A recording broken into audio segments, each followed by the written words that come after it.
Salut Siri, j'ai un petit casse-tête pour toi. En combien de temps mes économies doubleraient-elles si je laisse les intérêts composés faire leur travail? Facile. Même pas besoin de calculatrice. Il suffit d'appliquer la règle des 72. Le nombre d'années multiplié par les taux d'intérêt doit être égal à 72. Exact. La règle des 72, c'est l'astuce préférée des banquiers. C'est un moyen facile de déterminer en combien de temps la valeur d'un investissement sera doublée avec un taux d'intérêt fixe donné. Il suffit de diviser 72 par le taux d'intérêt. Donc, si tu veux doubler ton capital en 10 ans, tu dois avoir un taux d'intérêt composé d'environ 7,2%, puisque 72 divisé par 10 est égal à 7,2. Tout à fait. D'un autre côté, si on a un taux d'intérêt plus modeste, mettons de 4%, il faudra attendre environ 18 ans pour doubler la somme placée. Car 4 fois 18 égale 72. 18 ans, c'est pas rien. C'est marrant, ta réaction me rappelle cette déclaration de Warren Buffett. Personne ne veut s'enrichir lentement. C'est vrai que 18 ans, ça peut sembler long, mais on parle quand même de doubler son capital. Ce qui prouve encore une fois que le temps, c'est de l'argent. Absolument. Le concept de valeur temporelle de l'argent est vraiment essentiel. L'argent d'aujourd'hui a plus de valeur que l'argent de demain, parce qu'on peut le faire fructifier en l'investissant. Dans le monde de la banque, les intérêts sont l'une des forces les plus puissantes. Ce n'est pas pour rien qu'Albert Einstein a qualifié les intérêts composés de 8e merveille du monde. Il a aussi dit « Celui qui le comprend s'enrichit, celui qui ne le comprend pas le paie ». C'est intéressant. J'imagine que les banques s'y connaissent un peu en matière de 8e merveille du monde. On peut dire ça. Les banques jouent sur les deux tableaux. Les épargnants s'enrichissent et les emprunteurs remboursent. Les banques sont des intermédiaires qui exploitent le pouvoir des intérêts composés pour qu'au final, tout le monde y trouve son compte. C'est intriguant. J'aimerais en savoir plus.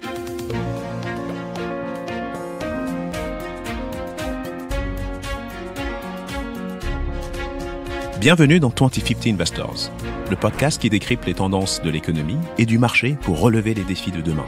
Je suis Coco Agboblois, responsable mondial de la recherche économique, cross-asset et quantitative de Société Générale.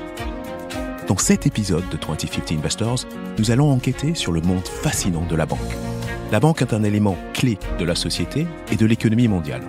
Elle met en relation les investisseurs et les épargnants, finance les investissements dans les infrastructures, accorde des crédits aux entreprises ou des prêts hypothécaires et bien plus encore. Nous allons voir quels sont les différents business models des banques, étudier leur évolution au cours de l'histoire, les conséquences du manque de contrôle des banques et enfin, le paysage réglementaire complexe dans lequel elles évoluent. Et pour envisager quel pourra être l'avenir de la banque, nous aurons l'honneur de recevoir Monsieur Slawomir Krupa, DG de Société Générale.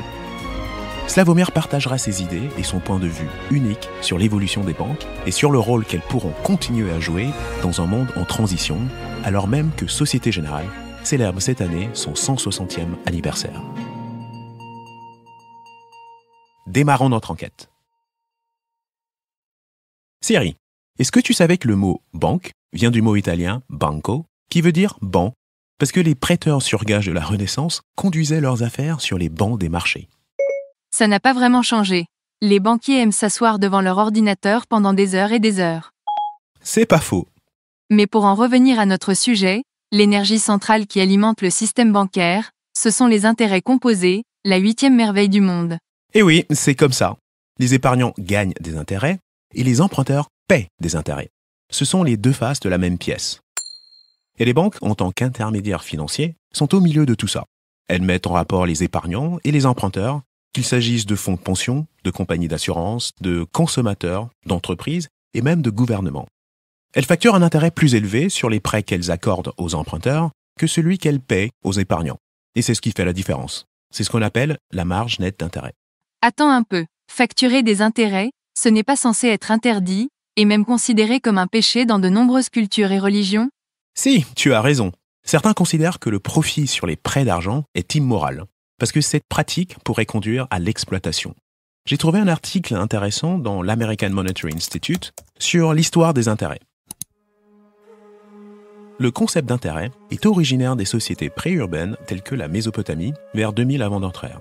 Dans ces sociétés, les prêts étaient consentis en graines, en animaux et en outils, et les intérêts reflétaient l'augmentation de la valeur du prêt initial. L'ancien système oriental, a introduit l'imputation de l'usure sur les prêts métalliques, qui a ensuite été réglementée par les autorités centrales. Dans les cités-États grecs, l'usure sur les prêts de pièces de monnaie a entraîné des problèmes sociaux, ce qui a poussé Solon à mettre en œuvre des réformes. Les philosophes et les penseurs religieux, dont Aristote et les scolastiques, critiquaient l'usure, tandis que divers codes juridiques et religions, parmi lesquels le christianisme et l'islam, tentaient de réglementer ou d'interdire tout bonnement cette pratique. L'usure était considérée comme une utilisation abusive et antisociale du mécanisme de l'argent, l'argent étant considéré comme stérile et incapable de générer plus d'argent. Aujourd'hui, la finance islamique condamne toujours l'usure, appelée le riba. C'est vrai, Siri. Mais des mécanismes de financement alternatifs, comme les partenariats, le crédit bail ou les accords de participation aux bénéfices, ont tout de même été développés sous le même régime de la charia. Au fil du temps, l'intéressement est devenu une pratique largement acceptée ailleurs dans le monde, par le biais de contrats formels qui sont essentiels au développement économique et sociétal. Prenons l'exemple du mot « mortgage », qui signifie « hypothèque » en anglais. Ce mot, qui date du XIVe siècle, est dérivé des mots français « mort » et « gage ». Une hypothèque, c'est donc littéralement un mortgage. C'est effrayant. C'est pas si sombre que ça en a l'air. Le terme mortgage veut simplement dire que le gage prend fin ou meurt quand l'obligation est remplie ou que le bien est saisi par forclusion. C'est une métaphore pour décrire la fin du contrat de prêt. Mais je suis d'accord, la sonorité est un peu inquiétante. C'est vrai que toutes ces transactions comportent un risque, mais il ne faut pas oublier une chose. Sans hypothèque, la plupart des ménages ne pourraient pas s'offrir de maison. Merci pour l'explication. En ce moment, on a des cartes de crédit avec un taux annuel de 20%. J'imagine qu'il vaut mieux laisser mon argent sur mon compte d'épargne et m'enrichir tranquillement sans payer les intérêts des autres. Oui, c'est un choix qui se défend, Siri. Mais n'oublie pas que les intérêts que tu payes sur un prêt ou une carte de crédit reflètent le risque que l'emprunteur ne puisse pas rembourser la dette. C'est ce qu'on appelle le risque de crédit ou la probabilité de défaut. Les intérêts indemnisent le prêteur au cas où il ne récupérait pas son argent. On en revient toujours là. Il n'y a pas de crédit gratuit. Et oui, rappelle-toi, en matière de finance, il n'y a pas de repas gratuit. Mais ce qu'il faut retenir, c'est que les banques agissent comme des catalyseurs. Elles sont au cœur de notre système économique. L'argent y circule comme le sang dans les artères pour nourrir tous les organes de nos industries et de nos services. Sans leur action, c'est tout le système, toute notre économie qui s'arrêterait. Les banques injectent des capitaux là où ils sont le plus nécessaires, alimentant la croissance économique et les grandes transformations sociétales. C'est une métaphore intéressante. C'est vrai que les banques ont été le moteur de grands événements historiques, comme les révolutions industrielles. Mais il y a aussi des crises. Tout à fait. Si on prend par exemple la reconstruction de l'Europe après la Seconde Guerre mondiale, avec le plan Marshall en 1948, ou la bulle immobilière de 2008 qui a conduit à la crise des subprimes. La métaphore s'applique toujours. Un cœur doit être en bonne santé. S'il est obstrué par des blocages, comme les mauvaises créances, ça peut entraîner une crise cardiaque, et donc des mouvements de panique et des crises bancaires. C'est ce qui s'est passé avec la faillite de Lehman Brothers. En d'autres termes, être la 8e merveille du monde implique de grandes responsabilités. Bien dit, pour maintenir la stabilité du système financier, les banques sont évidemment très réglementées. Mais avant de parler de cet aspect, je voudrais revenir sur le rôle crucial des banques. Écoute bien les chiffres, ils sont édifiants. En 2024, le site internet IBIS World a comptabilisé plus de 10 000 banques commerciales internationales à travers le monde. Statista, de son côté, affirme que les actifs bancaires mondiaux s'élevaient cette même année à plus de 183 000 milliards de dollars. Pour te donner une idée, ça représente près du double du PIB mondial. Les banques américaines, à elles seules, détenaient 24 000 milliards de dollars d'actifs, soit l'équivalent de 84% du PIB américain. Waouh! Si on s'amusait à aligner des billets d'$1 correspondant à cette somme, on pourrait aller jusqu'à la Lune et faire plusieurs allers-retours. Et ce n'est pas tout. Si on regarde les derniers rapports de la Commission européenne, les banques européennes détenaient environ 32 000 milliards d'euros d'actifs, soit 220% du PIB de l'Union européenne. Les États membres qui ont les actifs bancaires les plus importants en pourcentage du PIB sont la France, avec 9,3 000 milliards d'euros, soit 384% de son PIB.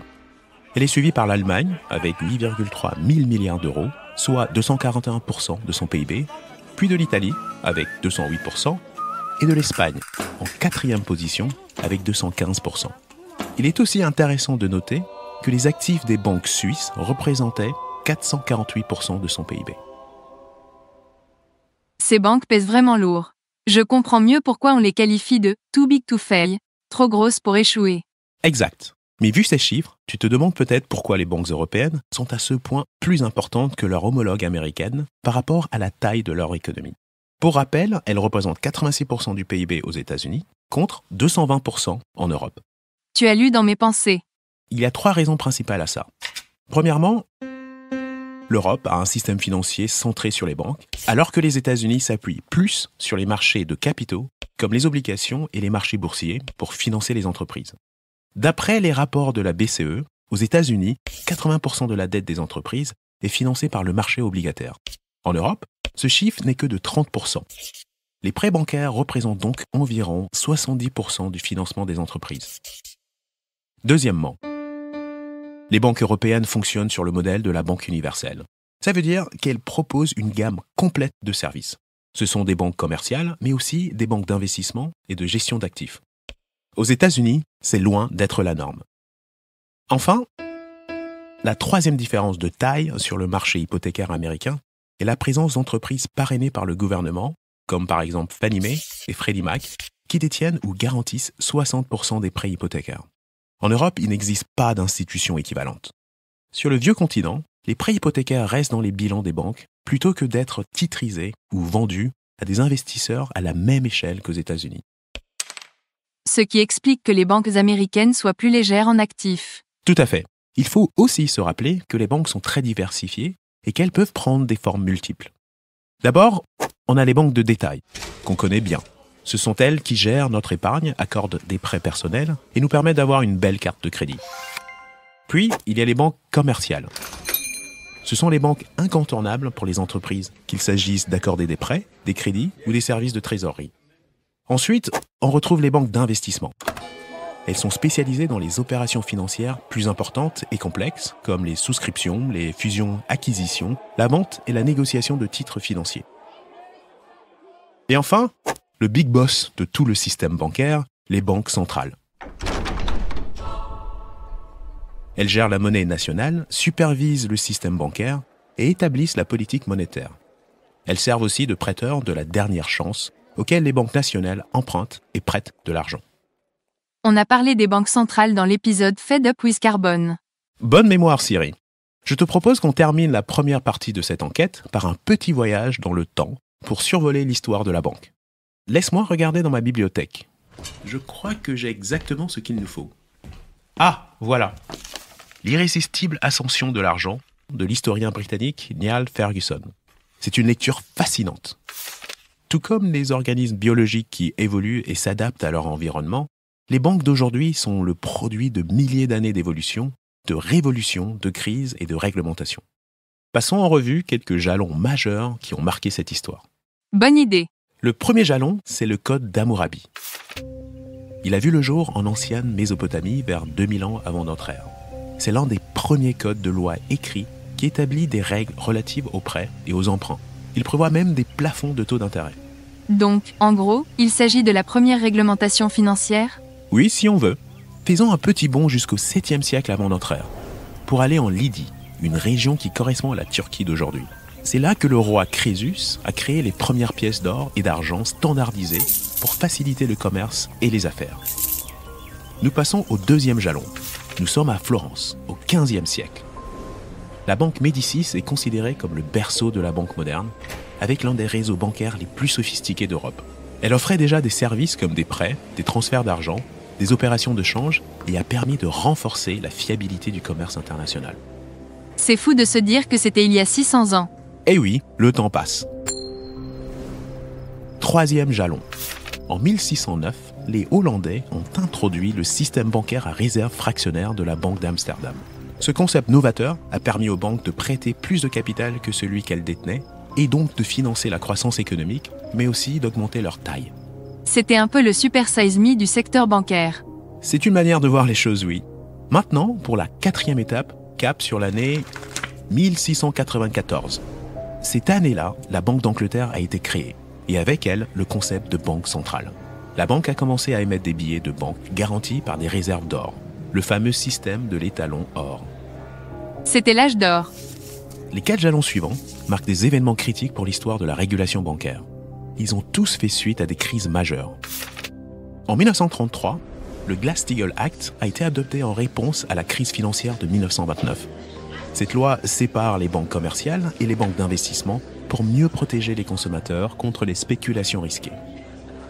Bon, il faut préciser qu'elle a été abrogée dans les années 90, à l'époque de la déréglementation bancaire.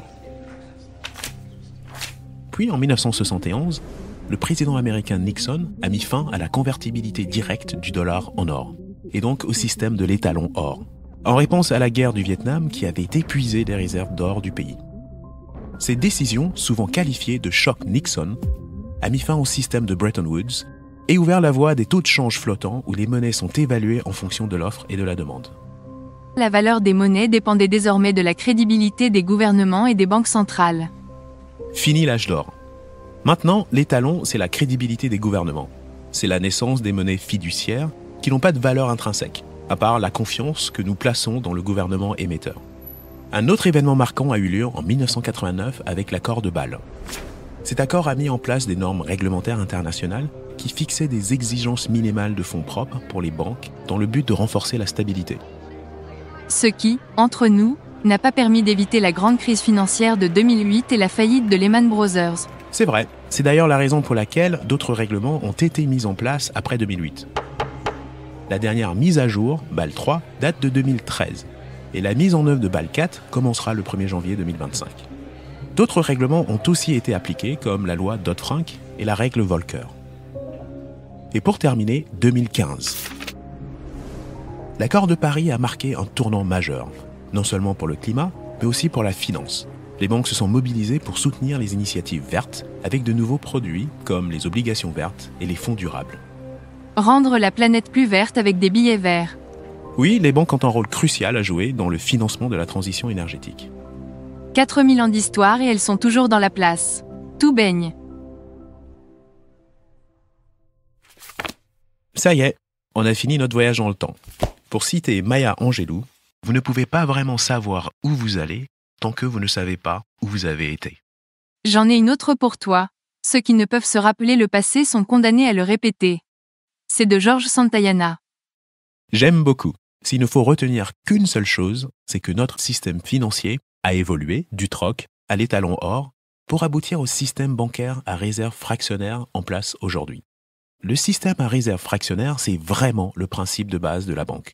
Il permet aux institutions financières de prêter plus que leurs réserves réelles, ce qui crée de l'argent par effet multiplicateur et permet aux banques de financer la croissance économique massive que nous avons observée au siècle dernier. Mais ce n'est pas sans danger. Il y a un risque de panique bancaire si les investisseurs perdent confiance et veulent récupérer tout leur argent d'un coup. Tu as raison. En gros, les banques collectent des dépôts à court terme pour financer des actifs illiquides à long terme. C'est ce qu'on appelle la transformation de maturité. C'est pour prévenir ces crises cardiaques métaphoriques que des réglementations comme le Glass-Steagall Act et Bâle 3, qu'on a évoqué plus tôt dans l'épisode, ont été mises en œuvre. Une sorte de pacemaker pour temporiser la prise de risque ? C'est une bonne comparaison. Et il y a toute une série de réglementations importantes qui fonctionnent comme des pacemakers pour assurer justement la survie du système bancaire. Tout d'abord, le ratio de liquidité à court terme, ou LCR. C'est le fonds d'urgence. Il permet aux banques de disposer de suffisamment d'actifs liquides pour se maintenir à flot si elles sont confrontées à des chocs de liquidité à court terme. Ensuite, on a le ratio structurel de liquidité à long terme, ou ratio NSFR. Il assure la stabilité à long terme en exigeant un financement stable et adapté jusqu'à 1 an. On a aussi le ratio de levier. C'est comme une ceinture de sécurité qui limite les emprunts excessifs et oblige les banques à maintenir une base de capital afin de garantir la stabilité.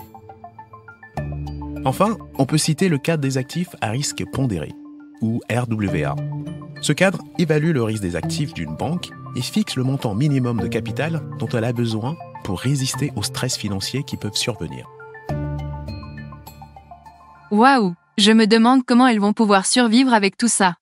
Tu sais, certaines banques ont survécu pendant des siècles, en s'adaptant et en choisissant la bonne voie. Elles ont tout vécu, fléaux, guerres, krachs boursiers, et elles sont toujours debout. La clé, encore une fois, c'est l'adaptabilité. Mais qu'en est-il de l'avenir ? On a notre lot de défis à relever. Le changement climatique, le vieillissement de la population, la numérisation des banques ou encore l'intelligence artificielle. Comment les banques vont-elles réussir à s'adapter? Ce sont d'excellentes questions qui m'amènent à présenter notre invité du jour, Monsieur Sławomir Krupa, DG de Société Générale. Société Générale est l'un des principaux groupes de services financiers européens. Cette banque a été créée en 1864 et elle compte aujourd'hui plus de 1,5 milliard d'euros d'actifs, opère dans 65 pays et emploie 126 000 collaborateurs. Bonjour Sławomir. Bonjour coucou, comment vas-tu? Très bien. Merci beaucoup d'avoir rejoint l'émission. Nous sommes ravis de t'avoir parmi nous pour aujourd'hui partager et parler de ta vision sur l'avenir du secteur bancaire. Mais avant d'entrer dans le vif du sujet, pourrais-tu nous raconter comment a commencé ton parcours chez Société Générale? Alors en fait, j'ai rejoint Société Générale à la fin de mes études pour travailler à l'inspection générale. Et c'est un service assez typique, caractéristique des banques françaises avec des composants de contrôle, conseil, management et audit. C'est comme ça que j'ai commencé. Un peu par hasard pour être tout à fait honnête. Excellent. Et bien évidemment, cette année, Société Générale fête ses 160 ans. Quel est ton secret, ou quel est le secret de Société Générale pour sa longévité? Alors, je crois que le secret de sa longévité, c'est qu'elle a été créée par des entrepreneurs qui avaient un objectif très clair, celui de soutenir les changements révolutionnaires qui se produisaient à l'époque, de soutenir la transformation liée à la révolution industrielle dans la deuxième moitié du XIXe siècle. Et ils avaient dès le début cette idée que les banques sont au service de ceux qui transforment l'économie, qui innovent, qui investissent et qui prennent des risques afin de soutenir leurs propres efforts, leurs propres rêves et leur vision de l'avenir. Et cette vision d'origine, le fait de penser notre mission et notre entreprise comme un rouage de l'économie, un rouage du changement au service de ceux qui font bouger les choses, le fait d'en avoir fait notre cœur de métier, c'est ça qui a été vraiment visionnaire.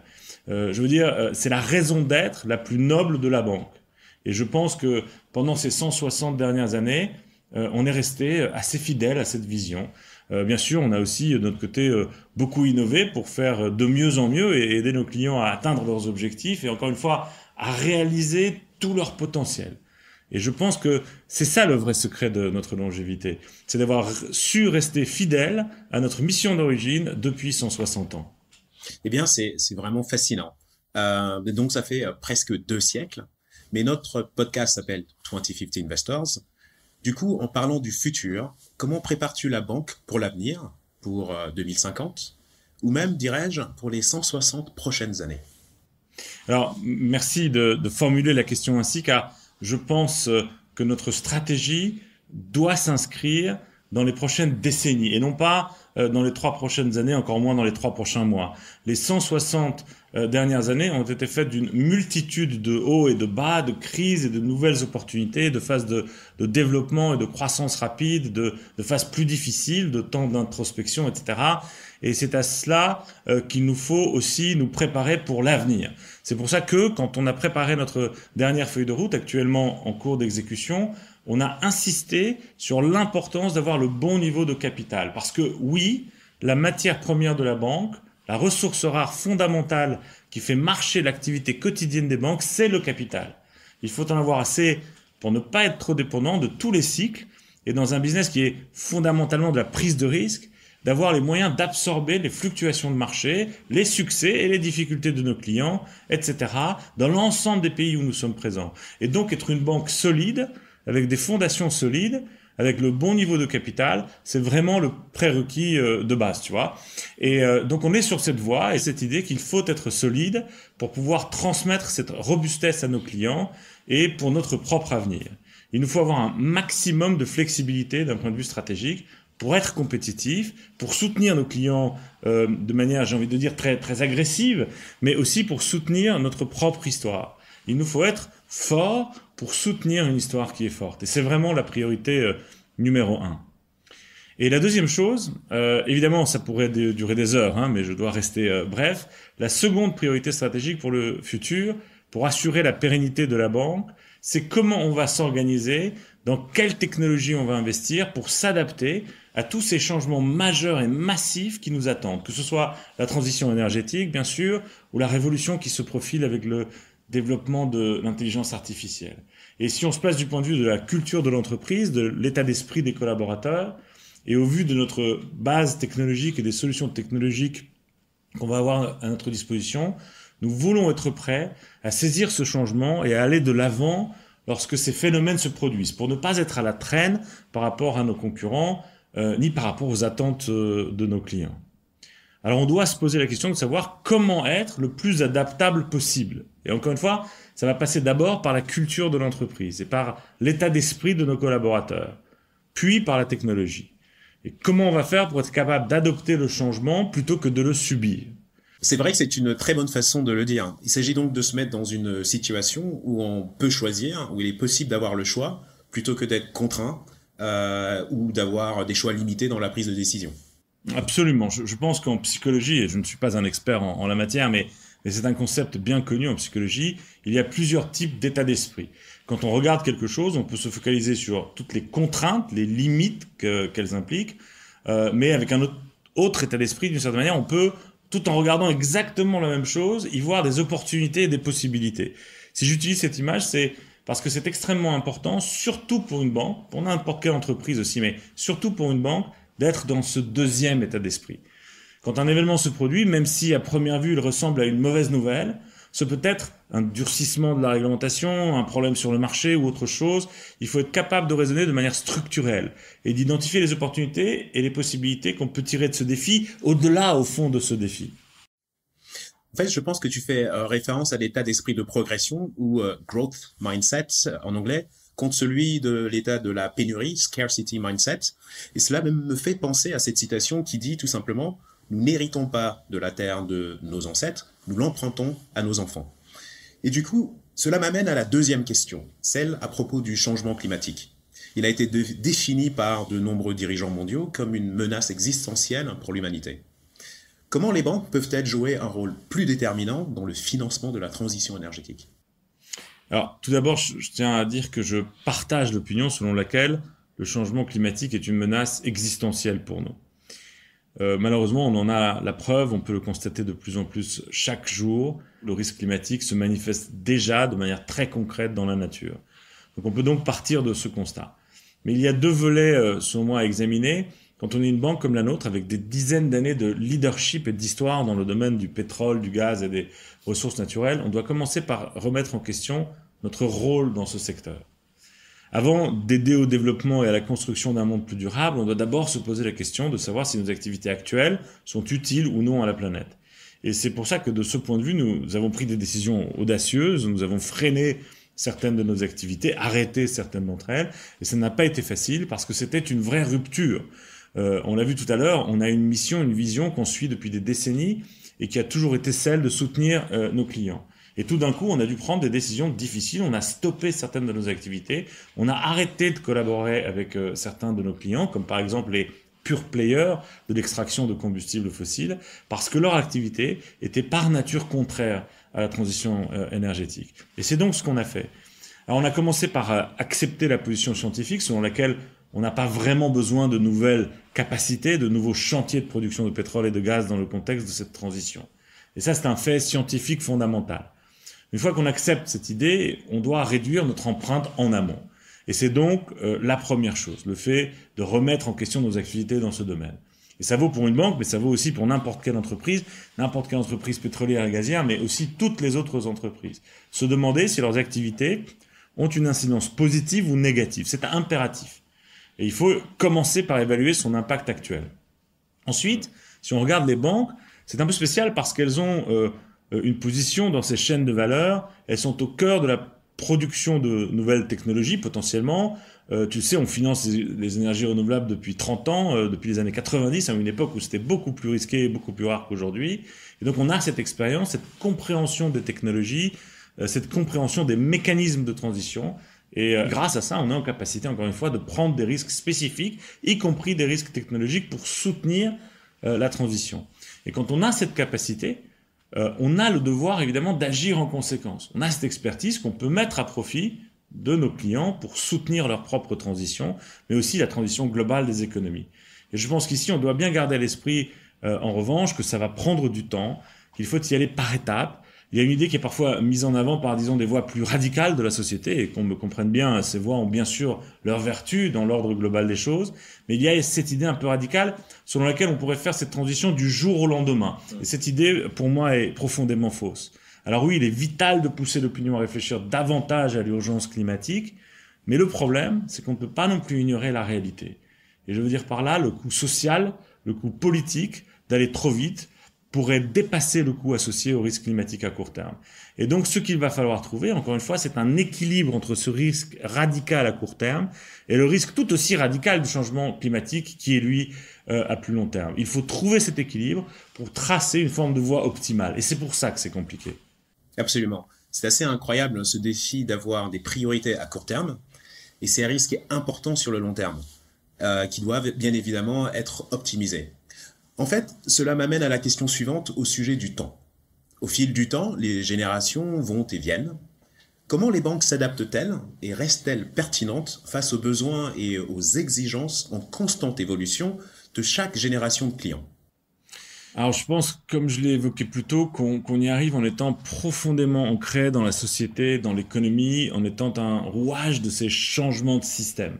On a commencé par des machines à vapeur, aujourd'hui on se lance de l'intelligence artificielle, tout ça sur une période de, disons, 150 ans, et en étant au cœur de l'économie, en accompagnant ces changements au quotidien à un niveau très granulaire et en soutenant les clients, comme on le fait parfois, je devrais dire très souvent, pendant des décennies. On a beaucoup de clients qu'on soutient depuis un siècle. Alors bien sûr, au début, on ne finançait pas leurs voitures en leasing, mais peut-être qu'on finançait leurs chevaux et leurs carrosses. Je dis ça au hasard, mais le fait est qu'on était déjà là. On était déjà là, déjà présents dans cette relation pour répondre à leurs besoins à la fin du 19e siècle. Et on est toujours là aujourd'hui pour les aider à relever leurs défis actuels. Et c'est comme ça, en étant le plus proactif possible au quotidien, qu'on reste pertinent. Mais en particulier pour ce stage-là, je pense que ce qui était vraiment visionnaire, et je remercie nos prédécesseurs pour cela, les gens qui dirigeaient cette banque il y a 20, 30, 40 ans, et qu'au fur et à mesure des évolutions du monde, ils ont pris leurs responsabilités, en s'efforçant toujours de trouver des solutions pour relever les nouveaux défis à mesure qu'ils se présentaient. Et l'un des exemples les plus concrets, les plus parlants, c'est le financement de projets. En quelque sorte, inventé chez Société Générale il y a une quarantaine d'années, parce que quelqu'un a réalisé que quand il faut investir massivement dans des infrastructures ou des grands projets énergétiques, par exemple, on ne peut pas financer ça par un simple découvert sur son bilan, pour prendre un exemple extrême. Donc il a fallu trouver un nouvel ensemble de paramètres et de techniques bancaires pour répondre à ce type de besoins qui s'inscrivent sur une très longue durée. Personne ne voulait prendre le risque de les financer à l'époque, et c'est encore trop souvent le cas aujourd'hui. Et c'est de là qu'est venu le besoin de disposer de fonds propres bancaires spécifiques pour couvrir ce type de projet. Il a fallu trouver comment gérer ces investissements qui seront remboursés sur une très longue période, avec cette idée qu'il va falloir contractualiser les flux de trésorerie futurs, etc. Et c'est cette modélisation différente des risques de crédit qui va permettre cet investissement à long terme. C'est un exemple. Donc voilà, être au cœur de l'action en prenant la responsabilité de faire partie de la solution, je crois que ça répond à ta question et que c'est l'attitude qu'on doit adopter aussi face au changement climatique. Maintenant, comment on peut être à la fois au cœur de cette transition et de son changement, tout en trouvant de nouvelles solutions. C'est aussi pour ça qu'on a créé ce fonds d'investissement, dans lequel on veut engager 1 milliard d'euros, ce qui est assez inhabituel pour une banque, d'equity. Et si on fait tout ça, c'est parce qu'on est convaincu qu'aujourd'hui, si on veut soutenir des initiatives audacieuses qui permettent de trouver des nouvelles solutions technologiques de lutte contre le changement climatique et de captage du carbone, par exemple, il va falloir prendre plus de risques. Des risques action, des risques equity, avec toute l'expertise qu'on a. Et c'est encore un exemple de ce qu'on peut faire. Eh bien, tout ceci est passionnant. C'est en fait le concept de darwinisme, la capacité à s'adapter au changement et aussi à sortir des sentiers battus, à regarder les éléments qui n'existaient pas auparavant. Donc, passons à la question suivante. De toute évidence, les banques continuent de faire face à d'importantes contraintes réglementaires qui exercent des pressions sur leurs fonds propres, sur leur bilan et même sur le funding. Tu en as mentionné quelques-unes. Quelles mesures les banques doivent-elles prendre pour s'adapter ? Presque d'un point de vue darwinien, au sens capacité d'adaptation à leur environnement, en particulier l'environnement réglementaire, et s'assurer qu'elles seront plus fortes pour l'avenir. Alors oui, c'est vraiment au cœur de nos défis pour l'avenir. Alors en fin de compte, la façon dont je conçois tout ça, la façon dont je modélise ça dans ma tête, si tu veux, c'est qu'on doit se concentrer sur les domaines où on apporte le plus de valeur. sur les domaines où notre rôle est le plus spécifique.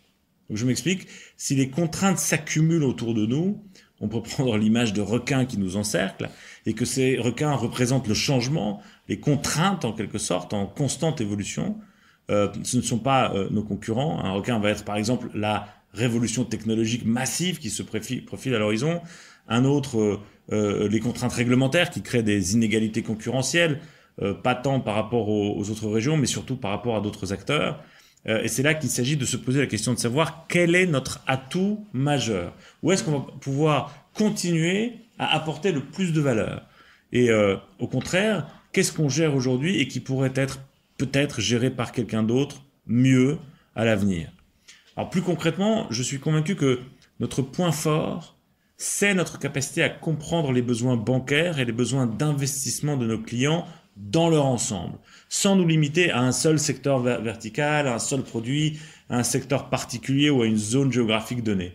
Aujourd'hui, les banques, nous sommes les seules entités capables de regarder un client qui est actif dans, je ne sais pas, 60 pays à travers le monde, dans des activités diversifiées, et de comprendre ses besoins intégrés à l'échelle mondiale, et d'être capable et de vouloir l'accompagner dans son développement partout dans le monde. Aujourd'hui, personne d'autre que les banques ne peut faire ça. Peut-être que c'est ancré dans notre nature et que ça renvoie à la mission et l'objectif fondamental dont j'ai parlé au début. Et si on se concentre là-dessus, peut-être que dans 20 ou 30 ans, nous ne détiendrons plus une partie des dettes privées. Si je pousse le raisonnement plus loin, peut-être que toute la dette privée sera détenue par des acteurs de crédit privé qui détiendront l'intégralité du bilan de l'économie mondiale. C'est une possibilité au moins théorique. Mais nous, j'ai la conviction que nous resterons les opérateurs du client. Nous serons toujours les souscripteurs de ce risque, ceux qui l'appréhendent le mieux dans sa globalité. Je pense que c'est ce qui est le plus spécifique. Et ensuite, on canalise ces risques vers là où il y a de la place et de la capacité de bilan. Et on pourrait probablement dire la même chose des ressources. Les banques françaises dépensent, je crois, plus de 25 milliards d'euros dans la technologie. Est-ce qu'il serait préférable que 5 ou 6 acteurs différents dépassent 25 milliards dans la technologie tous les ans, chacun dans son coin, ou est-ce que à un moment donné, un géant spécialisé dans la technologie va émerger qui pourra gérer plus efficacement ces 25 milliards ou probablement ces 15 milliards au lieu de 25. Ce qui me paraît clair, c'est qu'on gagnera tous à tirer parti de nos forces spécifiques. Et on va devoir être très clair sur quelle est notre spécialité à nous et sur la valeur ajoutée que nous, les banques, nous allons pouvoir apporter. Et encore une fois, je pense qu'il s'agit de cette capacité à comprendre les besoins bancaires et le risque global dans un territoire particulier, pour un client particulier, pour un secteur particulier, puis d'être capable d'intégrer ce service en fonction de la capacité des différents acteurs impliqués. En fait, cela me rappelle l'organisation du travail dans le taylorisme, par exemple. Lorsqu'on construit une voiture, il existe différents processus ou même différentes chaînes de valeur. Ce que tu dis, en quelque sorte, c'est qu'il pourrait y avoir une meilleure et différente répartition des activités dans l'ensemble du système bancaire sur les services clients, etc. Oui, disons que pour que ce soit un peu plus clair, qu'on allégerait beaucoup de contraintes réglementaires si on optimisait mieux ces processus. Parce qu'encore une fois, la plupart des contraintes de capital et de liquidité, qui sont bien sûr les principales contraintes pour une banque, seraient automatiquement externalisées vers d'autres acteurs qui ont cette capacité de détention du risque, dans l'exemple que je donnais. En fait, tout ceci est assez passionnant. Tu as parlé de perturbation. Le fondateur du Forum économique mondial a qualifié l'IA, l'intelligence artificielle, de moteur clé derrière la 4e révolution industrielle. Nous savons que Société Générale a joué un rôle important dans la première révolution industrielle. L'IA, selon ta vision du monde, est-elle autant une menace qu'elle est une opportunité pour le secteur bancaire ? Ah, c'est une question très difficile. D'ailleurs, je serais curieux d'avoir ton point de vue, mais en tout cas, en ce qui me concerne, je trouve très difficile aujourd'hui d'appréhender conceptuellement, intellectuellement le dénouement de cette révolution. Savoir si elle se soldera par la fin de l'emploi avec chaque tâche effectuée par une forme d'intelligence artificielle, je ne sais pas où ça va nous mener, ni ce que ça peut impliquer sur notre rôle plus large en tant qu'humain sur cette planète. Mais bon, sans en arriver jusque-là, parce qu'on a encore quelques décennies avant d'envisager des scénarios extrêmes, je pense que c'est clairement une opportunité. D'abord en termes d'efficacité, parce que je pense que tout le monde, n'importe quelle industrie, n'importe quel secteur peut en bénéficier. Mais en particulier dans les banques, on a un grand nombre de processus industriels qui ne sont pas optimisés. Parce qu'on a tous des systèmes plus ou moins avancés dont l'architecture originale date d'une quarantaine d'années. qui sont beaucoup moins optimisés que dans la plupart des autres secteurs. Parce qu'au final, d'un point de vue industriel, on l'oublie trop souvent, les banques, c'est surtout de l'IT. Et donc, on a beaucoup de processus non optimaux avec des discontinuités, des actions manuelles à effectuer. Et donc, de ce point de vue, je pense que l'IA sera une énorme opportunité pour le secteur pour être plus efficace. Je pense que c'est très important parce que dans notre secteur, on a probablement été un peu paresseux. On n'a pas été autant challengé que la plupart des autres secteurs parce que malgré tout le bruit autour des fintech, etc., nous avons une forme de muraille réglementaire qui nous protège. On est comme dans un village médiéval, fortifié par des murs très hauts, remplis de réglementations. Et ça nous a poussé à être, de mon point de vue, un peu paresseux.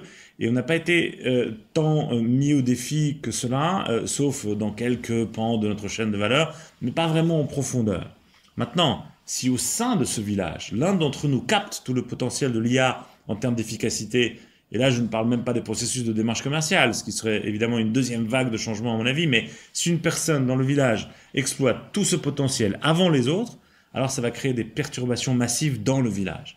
Et ce sera beaucoup plus difficile à gérer parce que dans ce village, on est tous en concurrence pour nos investisseurs. Et cette dynamique concurrentielle pourrait être soudainement déséquilibrée si un acteur peut économiser 10, 15, 20% de ses coûts et améliorer de 20 points le coefficient d'exploitation parce qu'il a agi avant les autres et mieux que les autres. C'est donc à la fois une opportunité, mais bien entendu aussi un défi. Et on ne peut pas se permettre d'être en retard sur ce sujet. Oui, c'est vraiment fascinant. En gros, les murs, c'est un peu comme une image, une métaphore de la résistance au changement d'une certaine manière. Donc ici, tu pourrais bien évidemment avoir une opportunité de changement au sein de ce même village, ce qui pourrait même d'ailleurs perturber son équilibre. Ça vaut bien. Je te propose de terminer par une question plus personnelle. Qui a eu une influence majeure dans ta vie et ta carrière et a contribué à faire de toi le leader que tu es aujourd'hui? Alors j'ai envie de répondre que c'est la plupart des gens pour qui j'ai eu l'honneur et le privilège de travailler ou avec qui j'ai travaillé. Je suis un peu comme une éponge, tu vois, j'écoute, j'observe beaucoup les autres. C'est quelque chose que j'ai fait toute ma vie et je continue à le faire aujourd'hui. Je n'hésite pas à me remettre en question. Il n'y a pas une nuit où je me couche sans réfléchir à ce qui s'est passé pendant la journée. Je rumine un peu et j'essaie de me demander, ok, qu'est-ce que j'aurais pu mieux faire? Comment est-ce que j'aurais pu être plus à l'écoute ou faire les choses de manière plus efficace ou être mieux préparé à telle réunion? Et cet état d'esprit, c'est ce qui me permet d'absorber les bonnes pratiques, les bonnes idées des gens autour de moi. Et encore aujourd'hui, et encore une fois, mes collaborateurs, les clients, bien sûr, sont une source majeure d'inspiration. Donc répondre à ta question, c'est vraiment toutes les personnes avec qui j'ai pu travailler. C'est toi, Coco. Je suis convaincu qu'on peut apprendre chaque jour de tout le monde simplement en osant le faire. En prenant le temps d'ouvrir nos yeux et nos oreilles sur ce qui se passe, à ce qui se passe autour de nous. L'inspiration est partout, tout autour de nous. Ouais, c'est une philosophie de vie assez incroyable et inspirante d'ailleurs. Ce que tu viens de dire me rappelle cette idée du rapport entre les générations et le temps. C'est presque comme s'il y avait un passage de relais entre les idées de leadership et les compétences d'une génération de leaders à l'autre, qui forgent leur propre point de vue et idées en apprenant de leurs prédécesseurs. C'est ça, absolument. C'est ce que tu viens de dire et c'est très important parce que ça soulève cette question de responsabilité aussi qu'on a tous. Tu es un vrai atout pour notre banque et on est très fiers de te compter parmi nous, mais tu as, et on a tous la responsabilité, où qu'on soit, de transmettre ces connaissances, cette expérience, cette vision qu'on a tous aux personnes qui travaillent avec nous, à la jeune génération bien sûr, parce que c'est comme ça qu'on va leur donner la base à partir de laquelle ils vont construire leur propre vision. Et ce qui leur permettra d'aller plus loin, à un niveau meilleur que celui que nous avons atteint. Et espérons clairement du point de vue des risques climatiques qu'ils atteindront un niveau bien meilleur. Absolument, je partage ce point de vue. Avant de finir cet entretien, Slawomir, quel conseil ou quelle réflexion donnerais-tu à nos auditeurs pour l'avenir? En toute humilité, mais je pense que c'est vraiment cette combinaison d'être conscient de ce qui se passe et d'être honnête avec nous-mêmes qui est fondamentale. On ne peut rien accomplir de grand ni relever aucun défi majeur si on ne part pas d'une prise de conscience sincère, sans se raconter d'histoire. C'est vrai pour Société Générale aujourd'hui, c'est vrai pour le secteur bancaire, c'est évidemment vrai pour tout le monde du point de vue de la transition climatique, du risque climatique. Et donc c'est à partir de cette prise de conscience, de cette perspicacité à notre propre égard, qu'on doit aborder la situation, toute situation. Et ensuite, il faut croire en nous, il faut croire en soi, en tant qu'espèce, en tant qu'équipe, en tant que banque, en tant qu'industrie, en tant que pays, en tant que région, en tant que tout ce qui nous définit. On doit croire qu'on peut changer les choses, qu'on peut améliorer les choses. C'est ce que notre espèce a toujours fait à travers l'histoire et ce ne doit pas s'arrêter là. Parce que le pire, c'est la combinaison d'un manque de conscience et d'une certaine forme, disons, de peur, d'anxiété, de dépression quand on envisage l'avenir. Cette combinaison est mortifère et elle ne peut nous mener nulle part. Donc au contraire, c'est en alliant la prise de conscience à une certaine forme d'espérance et de conviction qu'on pourra y arriver. Je trouve cela brillantissime. Cela même me rappelle ce que disait Roosevelt lors de son discours d'inauguration en 1933. La seule chose dont nous devons avoir peur, c'est de la peur elle-même. Slawomir, merci beaucoup pour tes paroles inspirantes. C'est un honneur de t'avoir parmi nous aujourd'hui. Merci, et c'était vraiment un plaisir de passer ce moment avec toi. Merci beaucoup. Pour conclure, voici quelques points clés à retenir. Quand on pense à l'avenir de la banque et aux défis qui attendent le secteur, une chose est claire. L'action des banques reste plus vitale que jamais. Ce sont des partenaires de confiance pour protéger l'argent des clients, fournir des conseils, soutenir leurs objectifs et les aider à transformer leurs rêves en réalité. Qu'il s'agisse d'acheter une maison, de démarrer une entreprise ou de planifier l'avenir. C'est un rôle que les banques ont joué pendant des siècles et qui a prouvé qu'elles savent résister à l'épreuve du temps, les clients étant toujours au centre de leurs activités. Dans cette ligne d'idées, je vous laisse méditer sur cette citation de Peter Drucker. La meilleure façon de prédire l'avenir, c'est de le créer.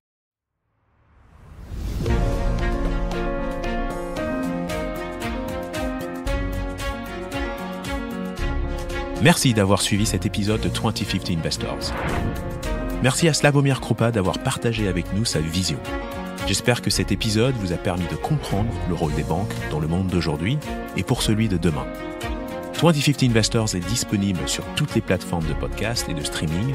Si cet épisode vous a plu, mettez-nous plein d'étoiles sur Apple Podcast, laissez des commentaires où vous voulez, abonnez-vous et surtout, parlez-en autour de vous. Rendez-vous au prochain épisode. Ce podcast traite des marchés financiers, mais ne recommande aucune décision d'investissement particulière. Si vous n'êtes pas sûr du bien fondé d'une décision d'investissement, veuillez consulter un professionnel.